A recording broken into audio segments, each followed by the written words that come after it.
দরজা লাগলে আপনার সমুদ্রে একদিন নিয়ে আমনি আইনা পরে যাই আমি তোর দোকানে যাই বসে কথা মাল দিতে পারবো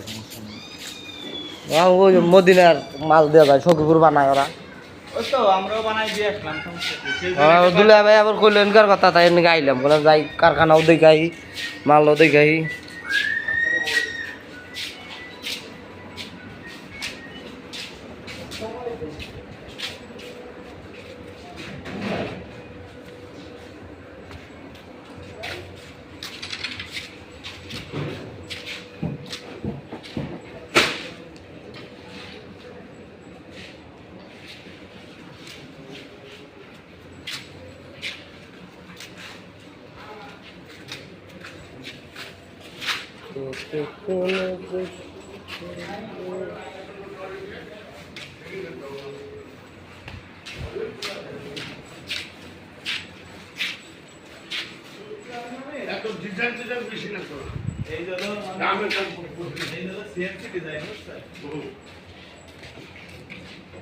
এর প্রাইস পড়বো কত করে ভাই? এগুলো হলো নকশা করা ভাই, বিভিন্ন কোয়ালিটি আছে, কোয়ালিটির উপর ডিপেন্ড করে বুঝছেন।